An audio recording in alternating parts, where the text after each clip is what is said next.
How about another round of applause for Gary Wright and String Bass? Delta Blues.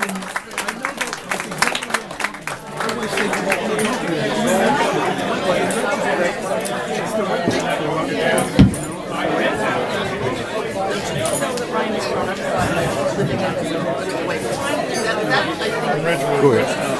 Yeah, I know. Hey everybody. Keith Richards once said, if you don't know the blues, there's no point in picking up the guitar and playing rock and roll or any other form of popular music. We'll get back to that in just a minute. Okay, so here we are. Sorry, I hope you can hear me in the back. I'm not quite as loud as Gary. Here we are celebrating the quarter-century mark of the Jersey Shore Jazz and Blues Foundation. I would like to extend a special thank you to someone who's not able to join us today since he no longer lives at the Jersey Shore. But thankfully for all of us, he did live here 25 years ago and got this organization off the ground. And that, of course, is a guy by the name of Bob Santelli. Bob has shared his knowledge of and passion for music with countless individuals, getting his start here in New Jersey. He moved to Cleveland in the 1990s when he became the vice president of the Rock and Roll Hall of Fame. From there, he moved on to Seattle and became the CEO of Experience Music Project.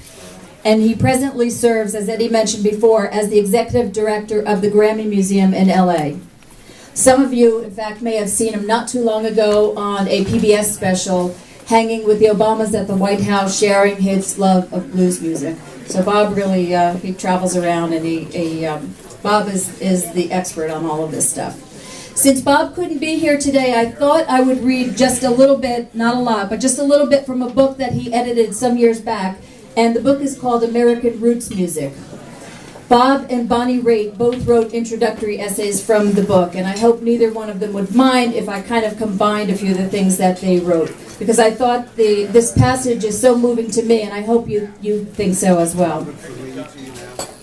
The sounds are as sweet as mountain air, the lonesome drift of a fiddle, the easy pluck of banjo strings, the wailing notes from a harmonica, a romping guitar chord, the thump of a homemade drum, a vocal moan. On the surface, they seem so simple, even fleeting, as if they were created to celebrate only the moment, or to capture a particular emotion, like love or loss. Yet almost always, they're drawn from a deeper place, and, when bound together, become part of a powerful tradition. These sounds, in all their variety and beauty, are America. American roots music is at the center of this country's soul. Without roots music, there would be no American music or modern popular culture today. No jazz, no rhythm and blues, no pop music, no rock and roll, no Beatles, no Rolling Stones, no MTV, no rap. Field hollers, work songs, and the old folk songs that people brought with them from the British Isles. These are the earliest sounds of our musical heritage and the source of many great music forms that would follow. Blues, gospel, country, bluegrass, Cajun, Zydeco are just some of America's amazing musical expressions. The roots stretch across oceans, not only to Africa, but throughout Europe and the New World.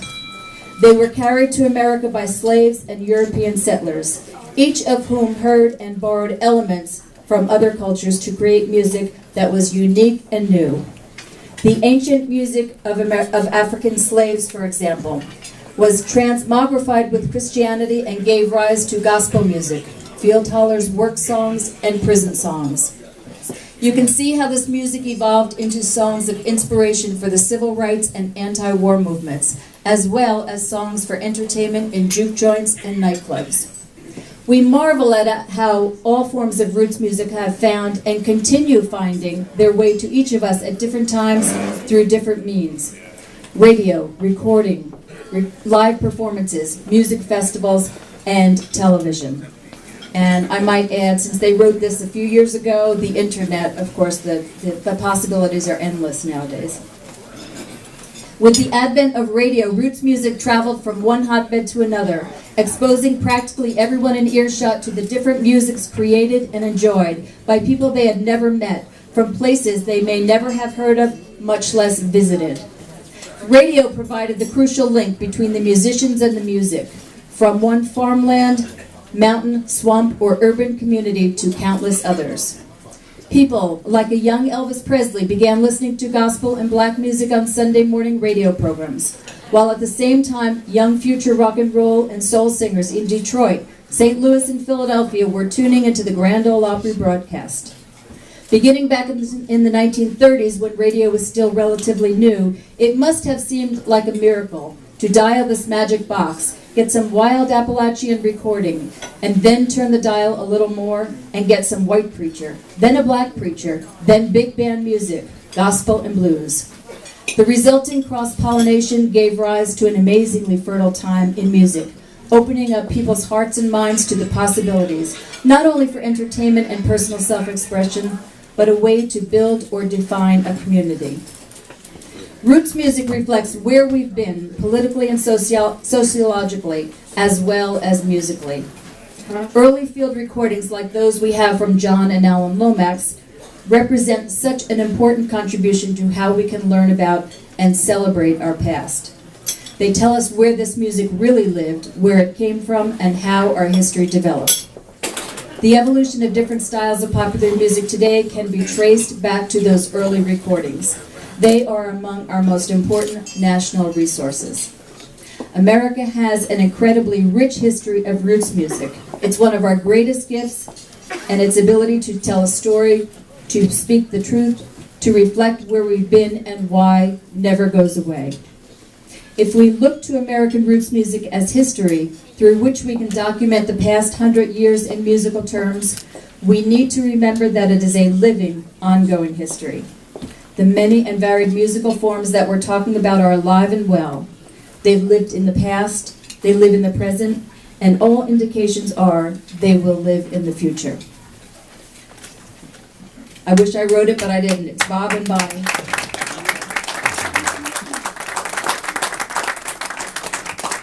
So I know very often those of us at the Jersey Shore get to hear Gary Stringbean and some of the other musicians. They play around all the time, and we can take advantage of their many performances. But we don't always get to talk to them, ask them questions, and have a little Q&A with them. So I thought what I would do is invite the other musicians here, if they'd like to come up and maybe take a few questions. And I'm going to throw it back to the Keith Richards quote to get us started.